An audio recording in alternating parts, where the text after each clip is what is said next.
Want some funding for your business, but kind of hate the idea of giving away a piece of your company to someone else? Yeah, me too. I mean, you built this baby with your bare hands. You worked early mornings, weekends, around, or maybe even at your kids' soccer games. And the idea of just handing part of that over to someone who has no sweat in the game might make you feel a little bit furious. So don't. There are other options, and we're going to talk about them. I'm your host, Susan Bowles, and this is Beyond Margins, the show where today we're geeking out about crowdfunding. Right now on the show, we're in the middle of a series talking about all the different options for getting outside funding for your service business. In the last episode, we covered taking equity investments in your business. It's a great option for folks where it's a good fit, but it's not the only option, and quite honestly, probably not even your best option. I'm talking to Lena West, who is the founding director of CEO Rising, the first of its kind incubator accelerator hybrid dedicated to providing service-based businesses with the 3 growth tools that they need most: coaching, community, and cash, so they can build ethical, profitable, and sustainable businesses. And we're talking about non-dilutive funding, which is just a fancy way of saying funding where you don't give away any equity or ownership in your business. We're specifically doing a deep dive on crowdfunding today, but we get pretty spicy about traditional equity funding and why you might not want to choose that as an option. So if you listened to the last episode on taking equity funding, here is the flip side of that coin. Lena has walked multiple clients through the crowdfunding process, and we geek out about the ins, outs, and how-tos of creating a great crowdfunding campaign, and the things to think about and to watch out for while you're doing it. If you're an agency or consulting firm owner, you might be sitting there thinking that this isn't an option for you or it's not accessible, but you might be surprised how applicable it might be. I know I was.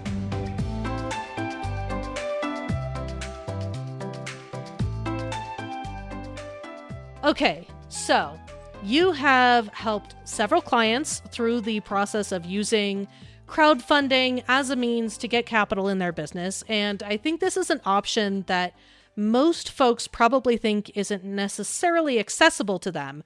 So can you kind of just give me a general overview of why someone with a service business might think about going this route versus another direction, or just that they should consider this as an option? Susan, that is a loaded question. First of all, thank you so much for having me on. That is a loaded question because I am passionate about this topic. Because I really feel like dilutive funding has had its heyday. It got us here. We're grateful. And by dilutive funding, I mean like VC funding, angel funding, etc. Right? I feel like it's had its heyday. It got us where we are here today. I do not think that it is ethical for me to say, hey, Susan, here's some money. And oh, by the way, give me half of your company or give me 30% of the company that you have been working the past 10 years or however many years to build, right? And I also believe that in it is this kernel of homestead holdout, if you will, this kernel of, hey, you VC companies, hey, you angel companies that want to fund me. You've told me for years that my service-based business not only wasn't scalable, but also wasn't investment worthy. And now that you see that it is, now you want to give me money? Yeah, no, thanks. Keep that same energy, right? Keep that same energy. And what I'm going to do is I'm going to build the funding over here in a way that works for me. And what I love about crowdsourcing is it gives you options to reward and pay back your funders in a way that's meaningful to them, whether that's return of funds or whether that's something else. So if you're crowdfunding a film, for example, there's credits, there's all sorts of, other options that how you can pay back. But I feel like this crowdsourcing and non-dilutive funding options are ways for service-based businesses to say, yeah, you don't get to offer me fiat currency. and take 30% of my vision. I love that. I think you are I'm a bit of a rebel. No, I think it's really it's a unique perspective, but one that we really need to listen to. Particularly for service-based business owners, our heart and souls are going into building these businesses. Frequently, they start out as us just selling essentially our time or ourselves or our brand to clients, and then thinking about handing that off to somebody who had no currency in building it. They didn't invest anything except their, fat cats who have a bunch of money to throw around. Feels deeply unfair. It's reductive is what it is. Yeah. It says my money that I have oodles of, that I'm sitting on piles of, outweighs your blood, sweat, and tears for the past 10 years or the past however many years. Outweighs the sacrifices that you've made in your life and with your family, and not being there, missing games if you've got children, missing events with your partner, missing travel with your partner, whatever, right? It's reductive. And to me, it's transactional.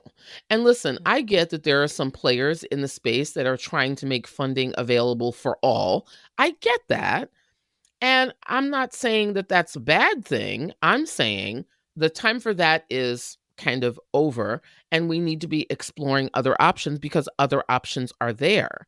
And I mean, I worked on one Kickstarter campaign. I can't say the name, but the goal was around 100,000, and they were able to raise 5 times that. And all without having to promise more of the company for 5 times the money. You understand? Right. Right? So if you go back and you look at that from a VC angel perspective, like a traditional funding perspective, if you give me 5 times the money, well, then the cap table changes. In this instance, there's no cap table change. Well, and that also taking things like VC money kind of misaligns the incentives. If you Right. are someone who is growing your company with a specific set of values, for a Yes. lot of my folks, the people that listen, a lot of that is calm. We're trying to build calmer companies. That is inherently misaligned with the expectations of taking something like VC funding, where it forces you to have to focus and prioritize exponential growth. And that might not be the best or most sustainable thing for your company. Whereas crowdfunding allows you to offer the incentives that feel genuinely aligned to both your audience and to you as a founder. Yes. Typically, people who will invest in crowdsourcing and they will give through the crowdsource funding, they know that it's an iterative process. And so there's more leniency, there's more understanding, there's more grace of, hey, we didn't meet this window because XYZ happened. And so this is our next thing. And it's not like you're being grilled over hot coals to produce. So I was on the board of a company that received traditional funding. It was pre-revenue, very well-known VC company. They gave this company funding knowing they were pre-revenue and knowing they were pre-product market fit. Hmm. The moment they gave them the money, it turned into show us your receipts for the past month. Wow. In other words, it wasn't like 6 months had passed and said, okay, now show us what kind of revenue you're generating. It was literally the next meeting of the board was show us your revenues that you've collected for this service. And they gave them the money knowing that they were pre-revenue and knowing that they were pre-product market fit. And when I mean to tell you that this woman was harangued by the VC company that gave her the money for weekly reports, for monthly updates, for expected monthly revenue streams, to the point where she and her husband almost got divorced. Now, the other kicker of this is, remember I mentioned a moment ago, When you're working with crowdsourced funds, people tend to be more lenient. They understand it's an iterative process. Okay. The company that gave this person the funding, this company the funding, they, how should I say, pride themselves on saying that they understand the small business and that they understand the quote unquote working woman. I'm just going to leave it there. Sorry, that makes me... Exactly. Like I said, I'm going to be kind. I'm not even going to get into that, right? I'm not even going to get into that. The working woman, okay? And when this person told her funders that she was having some childcare issues and some challenges, she was summarily told that sounds like it's a personal problem, and that doesn't have any place at this board meeting. I hate every bit of that. Every part of that. Bit of it is toxic garbage dumpster fire on trash. Like, it's just bad. And listen, you can dress it up however you like as, but we make sure, 80% of our funding goes to, women of color or LGBTQIA. Listen, that's all great. I am all for that. I want my folks to get more money. I truly do. Okay. But if you're also doing it in the same way that it's been done, doesn't make it less predatory. In fact, it makes it more predatory. It is so frustrating that on the surface, the diversity initiatives of some of these funds, right? They have realized that funding cishet white finance bros from the tech industry maybe isn't their best bet. And that, companies led by women frequently actually perform better. It just makes me really mad that even though they've made this realization, they are not building that into any of their funding process. They're not taking into account any of the realities of being a quote unquote working woman. That you've just taken the good old boy bro system and slapped a sticker on the front of it that says now here for diversity. It's shrink it and pink it all over again. It is. And also, see, I'm a little bit of a harder nose on this. And the hard nose that I have on this is this. A moment ago, funding trans founders wasn't your thing. But now that it's cool, you get to come and talk about how you're funding trans founders, and you expect us now to be grateful. I feel like it's giving performance. It's giving opportunistic. Yeah. It's giving we go wherever the money is. We go wherever we think we can not even make the most impact, but get the most pats on the back for doing what we needed to have been doing in the first place. Yeah, for sure. The fact that the trans community is investment worthy now means it was investment worthy then. Yeah, that it always has been. Always has been. So let's stop playing these games.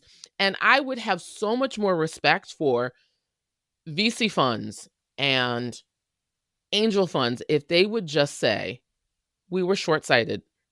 We probably missed out on some really good companies that we could fund. But no, like I forget who it was right now, and I want to give attribution. Please charge it to my head and not to my heart. The woman who went for funding, and she said they told her, hey, they literally said the words to her, hey, your company's great, but we already funded a Black business this year. What? Okay, tamping down my rage. Just pushing the rage down. And so now do you see why I'm always on this soapbox? Because I'm like, there's so much. So this is a little off topic, but I am interested in your perspective of some of the newer funding companies, things like Arlen Hamilton's Backstage Capital. Do you feel like they are different, or they're just a different brand of the same structures, same incentives? Now, let me just say this. I don't know anything about Arlen's deal or deal structure at all. I really Fair don't. enough. I have no knowledge of that whatsoever. What I will say is, if anything looks like a duck and quacks like a duck, then it's a duck. If the deal structure isn't a departure from the traditional structure, then it's traditional structure. It's the slapped on. Again, I will say I don't know anything about Arlen's deal structure at all. I've never spoken to Arlen. I was a member of their group extremely briefly for a little short period of time, but that I still don't know anything about their deal structure. But I will say anything that is similar in structure to traditional VC deals and angel deals, anything that's similar, even though it might be inclusive and even intersectionally so, to me, does more harm than giving the money to the tech bros. Okay. Say a little bit more about that, because now you have me intrigued. If you are applying that same old model, that extractive model, but now you're applying it to traditionally and historically marginalized people, you're doing more harm than if you apply that model to a white cis het bro. And do you think there are any circumstances or types of business where you should be looking at VC funding, at angel capital, at dilutive structures? Or are you think in all cases it's something that for the most part, if you can avoid, you should? I think the latter. If you can avoid it, you should. And every single person I know who has come out of the other side of a successful or unsuccessful fundraise has said the exact same thing. Now, I'm just one person, but I've been doing this work for 17 years, seen a few things. And I've talked to a bunch of people who have gone through traditional funding. And like I said, not all of them are nightmare stories about, abusive, that kind of a thing, and boards and board seats and board takeovers. Not every one ends like that. Some of them, even the ones that end successfully and they have a successful, whether they IPO or not, that's a different story. But the funding goes smoothly. No issues. They still say, if I could have avoided that, I would. It makes sense to me.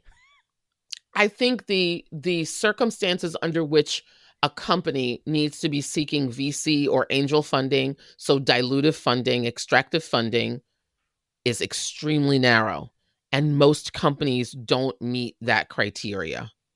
And I mean, it is inherently, I think extractive is the best way to put it, is that the point of the investors, the reason they are investing is to extract the value from whatever this company has either produced, or their IP or their ideas or their business model. The point of investing is to be able to extract the value from that investment and take it and leave. The incentives are inherently not aligned to build something more sustainable or to build something even long-term that has longevity. It is to get in, get the value, and get out. And I think what a lot of founders don't understand is that that's what you give up. You give up the autonomy, you give up the vision, you give up the ability to even execute towards your vision if they deem that this company isn't growing fast enough. Like you said, exponentially. It's not doing what we thought it was going to do. So this is what we need to do. We need to shift gears. And you've got to follow suit because, hello, that's part of your deal stack. That's part of what we agreed to when we created this deal. Okay.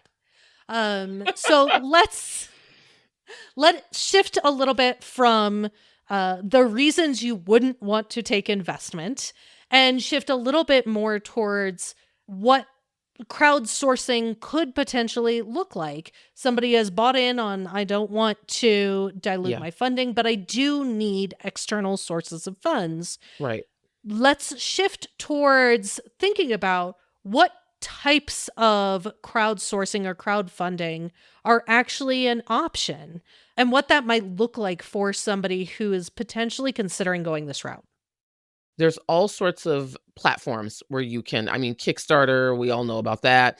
But there's also vertical specific crowdfunding options out there.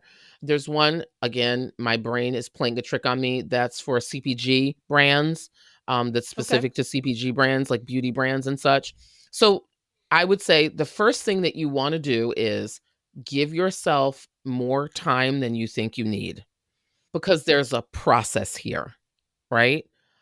On the surface, it's not as linear as the traditional funding process, only because we haven't had the level of experience that we've had with crowdsourcing, volume experience with crowdfunding as we have had with VC. So, like, you go, you do your pitch deck, and like, we all know that that's the story with traditional funding.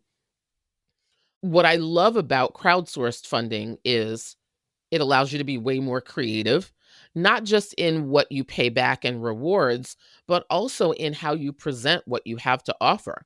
So I really believe in multimedia, using commercials, using videos, and that stuff to be done well and to get buy-in takes time. That's the first thing. If you know you want funding, don't box yourself in. Don't box yourself into, oh, I'm going to launch this crowdfunding campaign in 30 days. Wrong, wrong. Don't do it to yourself, right? Give yourself the time you need to develop the marketing assets that you need. Work with someone who works in branding. Work with someone who writes copy for crowdfunding campaigns. Like, there are literally copywriters, all they do is crowdfunding campaigns. There are literally videographers who only produce video for crowdfunding campaigns. That is all they do. Seek those professionals out and work with them, because it makes a difference. Yeah, totally. I mean, essentially, this is a big marketing project. That's the whole thing is just you taking on the marketing end. It's a huge marketing project. And in some instances, it's a little harder than the VC route, because at least with the VC route, you got to like make a couple people happy. Kickstarter or crowdfunding, you got to make a bunch of people happy. It's definitely a volume game. Right. You got to appeal to a bunch of people. It's a different vibe. And so it needs to be approached differently. And so give yourself time to get those ducks in a row, to get the production value up, to give the thing that you work so hard for the light it deserves, the highlighting it deserves, the visibility it deserves, the care it deserves, to present it in the way that it makes it most attractive. The first thing I see people trying to do is you're trying to rush it. This is something where you need to be spending time and attention and take it on as a separate project.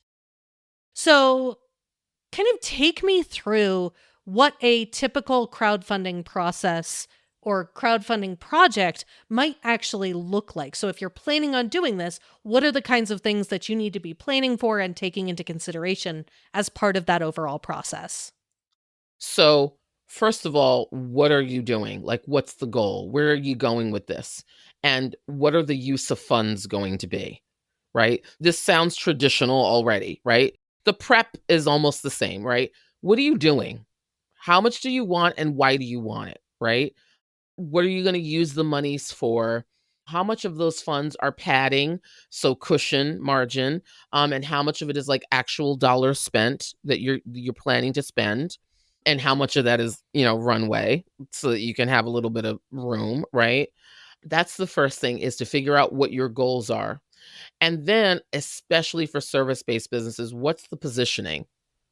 What is the thing that you're promising? What is the outcome? What is the thing that you're going to do? What is the outcome? The thing that you're building, what is it? And can people understand it? I think this is probably the part where for service-based businesses, they have the hardest time envisioning what that could be, right? Traditionally, Kickstarter, you're doing something for a product that you're going to Yes. deliver, or there's a tangible thing. But for a lot of service-based businesses, that's not necessarily true. So help me kind of envision what a Kickstarter campaign might look like for Right. somebody in a service business. You know how they say you've got to productize your service? You've got to productize the vision. You've got to productize the vision for the service, which is why I always recommend multimedia. I always recommend video of some sort, or models or drawings or something, because it helps people to create a mental picture of what it is that they're funding or Mm-hmm. potentially funding, right? Here's a really good example. Let's say you are crowdfunding for an organization that helps entrepreneurs. Let's just say that. Just a general kind of organization. We'll keep it really simple. You don't want to say, well, we're crowdfunding for an organization that helps entrepreneurs. You want to have interviews with entrepreneurs that have been through your program before. Maybe not in this iteration that you're funding for, but that have worked with you before. And video interviews, ideally, right?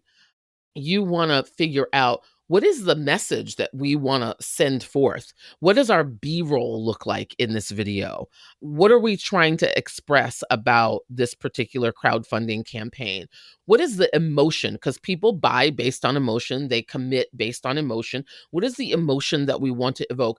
I like to tell the clients that I work with at this level, I'll say, listen, I want you to imagine that you're making a documentary film about your service. That's the mind state I want you to be in, that you're making a mini doc about your service. What are you saying? What's the feeling that you're evoking? And then at the end, what's the action step? And what's the emotion or emotions that you're going to evoke to get them to take action? Listen, we all laugh about the Sally Struthers commercials, feed a child, but it evoked, It it worked. created the emotion, and it worked. Yeah. It created the emotion that people wanted. And at the end of that long infomercial, it was like, how can I not give? That's where you want people to be. So it's a combination of assets, vision, creativity, and being able to productize your vision so that people can actually see the thing. This saved my relationship. This saved my life. I feel healthier, whatever the service is.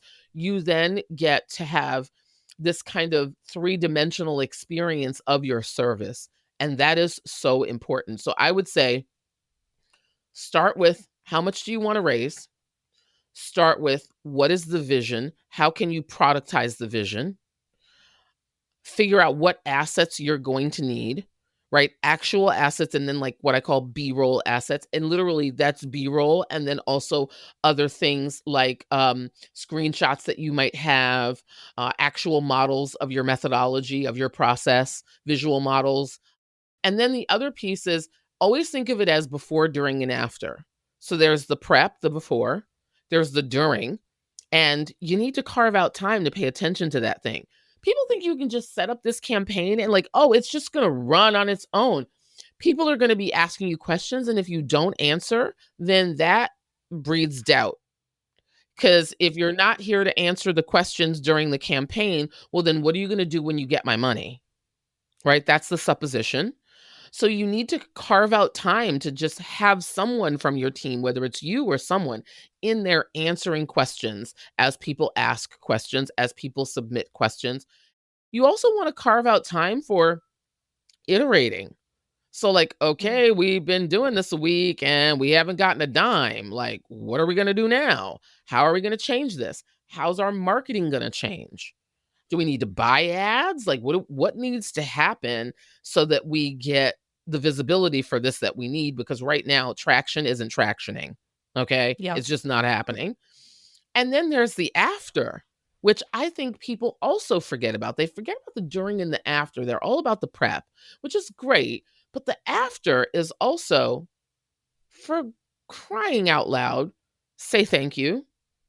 For crying out loud, make a video thanking your people who invested in you. For crying out loud, give people a roadmap of, okay, so now here's what you can expect next.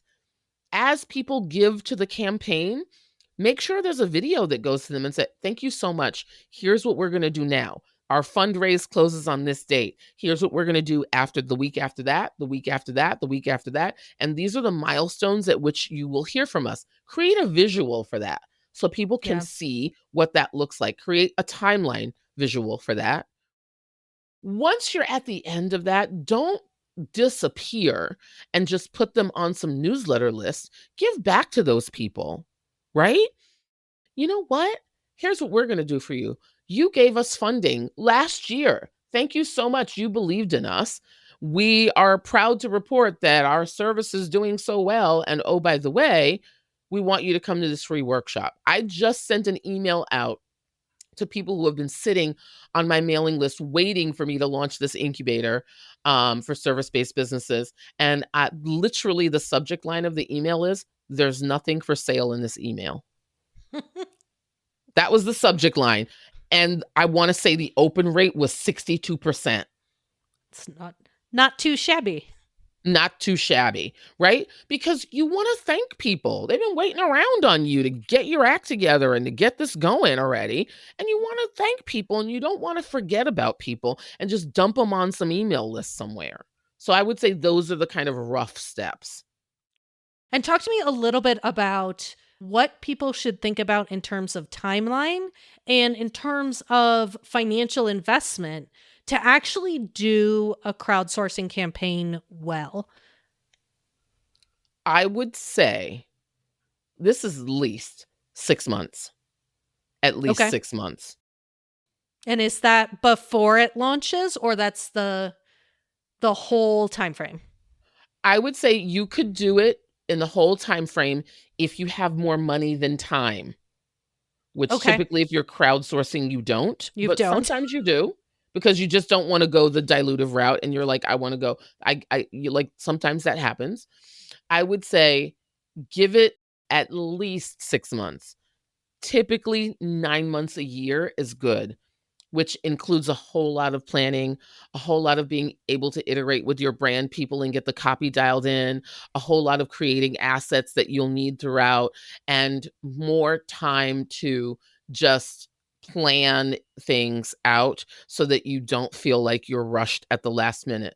I encourage people to treat their crowdfunding campaign like a separate client.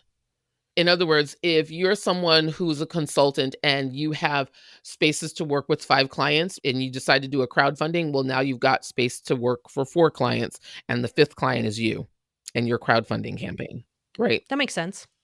So that's the energy I feel like people should make available to it. And as far as investment, I would say plan on a low 5-figure investment, especially if you're going to do video production and hire a copywriter and branding and such. Like, these things add up.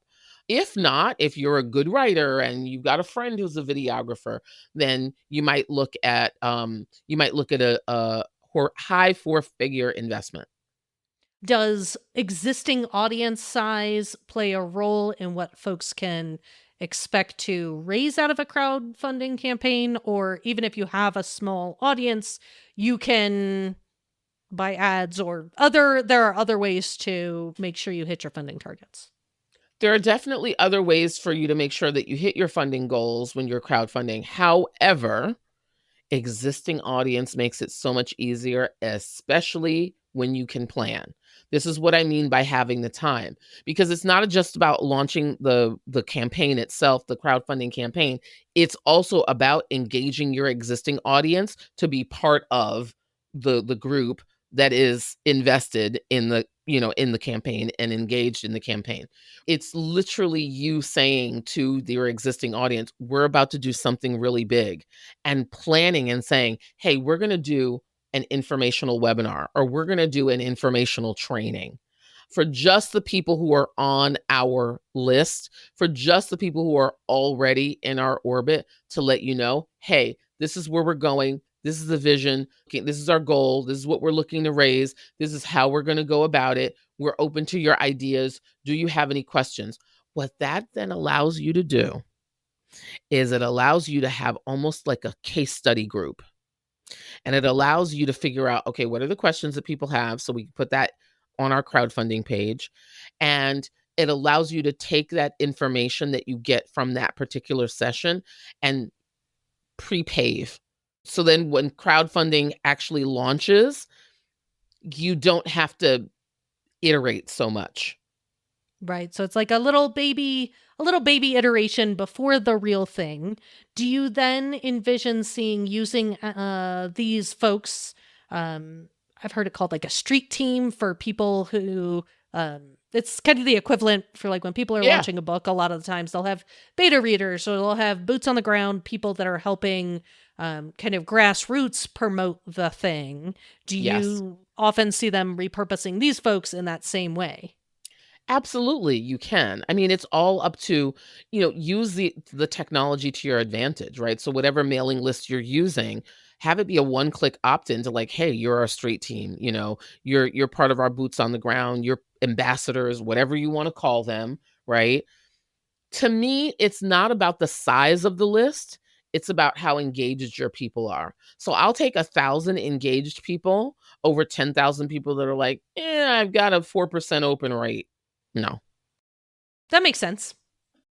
So as they're going through this process, I know you mentioned that people underestimate how long it's going to take. Yes, Are they there do. other places where people going through this process get tripped up or end up being harder than they expect it to be? Yes. When it comes to the actual deliverable part of it. So let's say you decide, okay, we're going to crowdfund for a film. We're filmmakers and we're going to crowdfund for a film. And we're going to give everyone who invests at X level a preview. You're herding cats. You got to get everyone available on the same day. And when you don't, then it's, well, is there a replay? And how do I still see it before everyone else? Like it's a whole thing. So you want to have all of that stuff organized as much as humanly possible. I would say the deliverables is where things can get hairy, especially if you're promising merch that goes along with your service.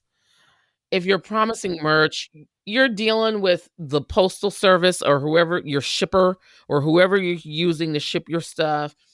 It's a whole other thing. I think people think that that stuff is just going to be easy, and it's not. They think that those actions, oh, I'm just going to be able to do that. Yeah, well, not so much, right? Right. The other thing is I would not use the money right away. Sometimes, I mean, this happens before the payout happens on most crowdfunding platforms anyway, but sometimes crowdfunding platforms can't collect. Like Kickstarter has a 7-day collection window. Every platform is different. Kickstarter has a 7-day collection window in which they're like, all right, you promised this thing. Now we're going to collect. And, they will not extend that window. It's 7 days. That's it. That's all you got. Right. So people they overestimate what they actually are going to get. Now, if your campaign, like my client's campaign, is running at 5x, then you probably don't have to worry about that. But if you're running kind of neck and neck with the goal, you want to be really careful that you leave room and margin for the fact that they're not going to be able to collect on some people. Oh, I hadn't thought about that. I guess common sense maybe is not common sense there. Like you kind of assume that if people have pledged this, they're going to be able to collect. No. So I guess not so much. And listen, it's not because people want to screw you over or people are malicious or anything like that. It's just people have really good intentions, and then like life happens, things happen in their lives and they're not able to maintain the commitment. So I would say if it's hair thin there, you want to make sure that you're not overestimating what you can collect.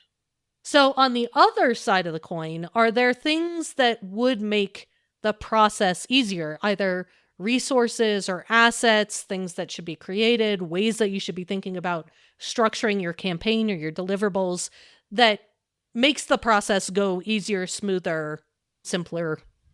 I would say if you can work with somebody who writes copy specifically for these campaigns, if you can work with videographers or multimedia production artists that work specifically with crowdfunding campaigns, do that.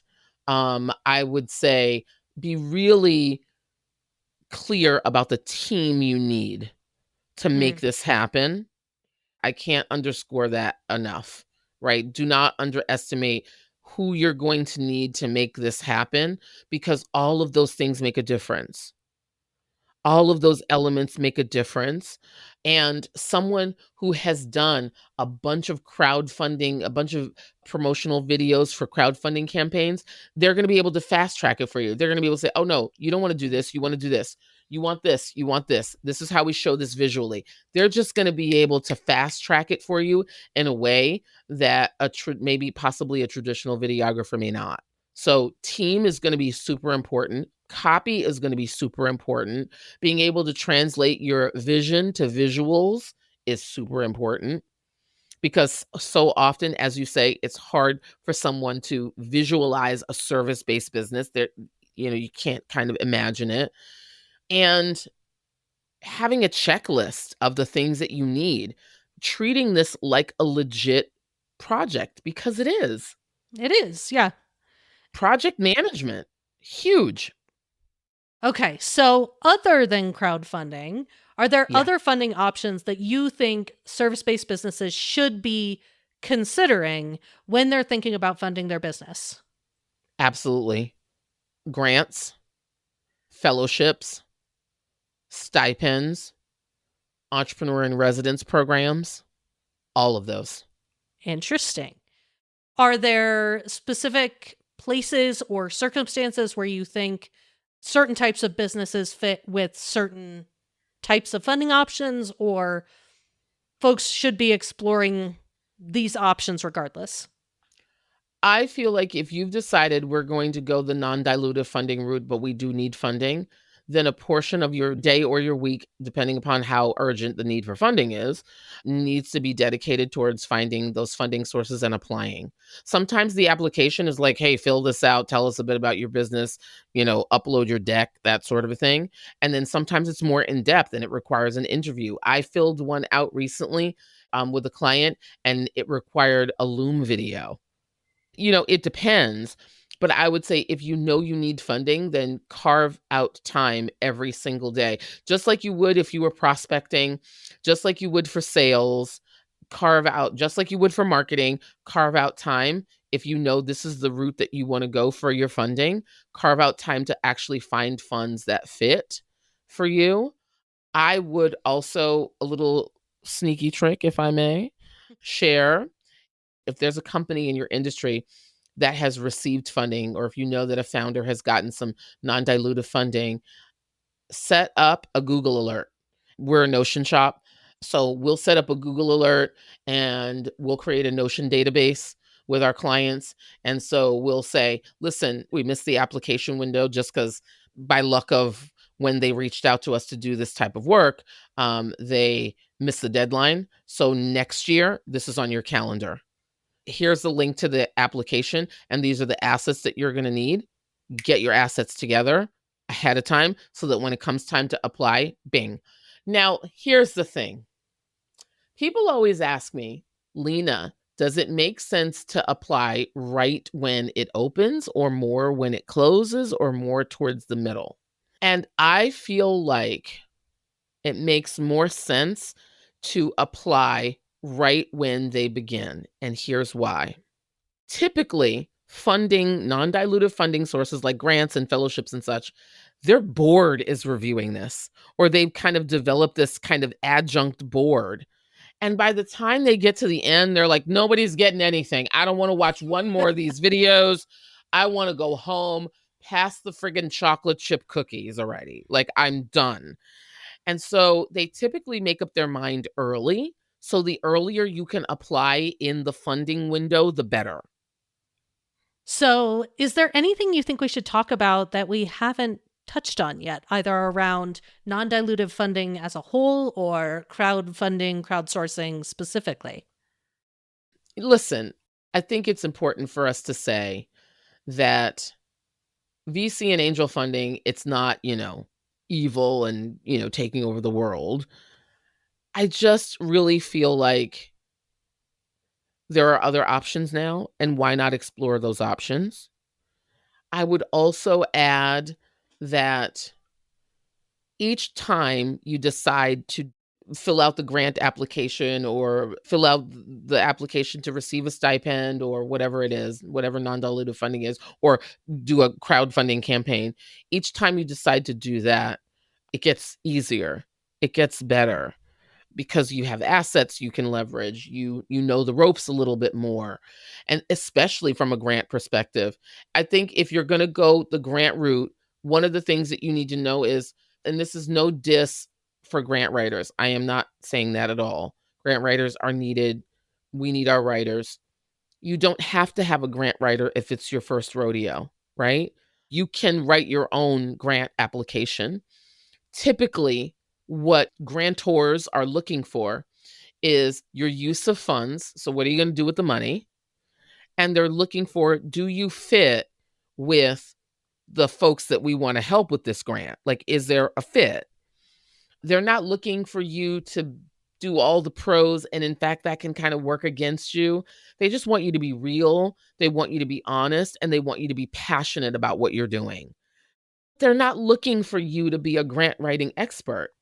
They're looking Right. for you to be you, the founder of this thing. They're looking for you to be passionate. And they're also looking for you to have made some tracks on your own. They want to see that, hey, you've been doing this and you're committed to this and not just looking for a check. Thank you so much for being here and for this conversation. It was so good. Thank you. Thank you for having me.